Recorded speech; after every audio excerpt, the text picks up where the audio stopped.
Yeah, the topic of our subject is obviously the emotional core of resonant leadership. And we have 3 basic learning objectives that we want you to get out of this. First off, we want you to be able to define effective resonant leadership. What is it? And what are we talking about when we talk about that? We want you to describe the central roles of emotions. We're going to describe them for you, but we want you to be able to do that as well. To know the central roles that emotion play in effective resonant leadership. And we're going to give you some practical tools for effective resonant leadership as well, from an emotional perspective. Y'all ready? Let's jump in. People are more than what you're able to see. Oftentimes when we look at people, we can see the results they have.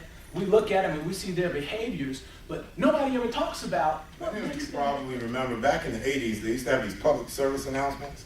And they'd show you a frying pan, right? There'd be some grease frying in the pan, and they'd say, this is drugs. And then they'd take an egg, and they'd crack the egg, put it in the pan, and you see the egg frying, and they say, this is your brain on drugs. Right? Well, unfortunately, when it comes to your thinking and your emotions tend to be a lot like those drugs. From the manager versus leader, we begin to look at what we call the Caesar model.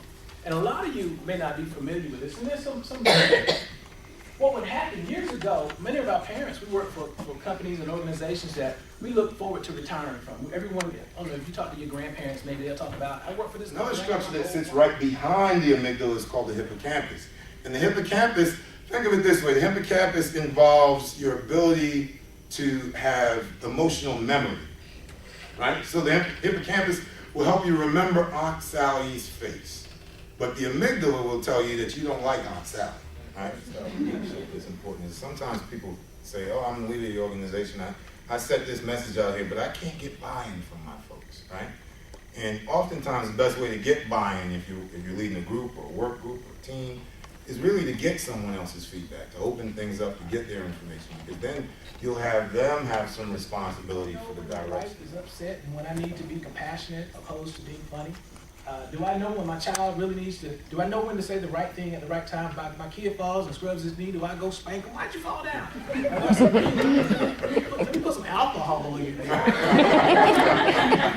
So, there are actually studies that show that when we feel good, when our emotions are in a positive place, essentially, that it motivates centers actually activates centers in our brain that deal with motivation. So it's easier to get things done. All learning has an emotional base.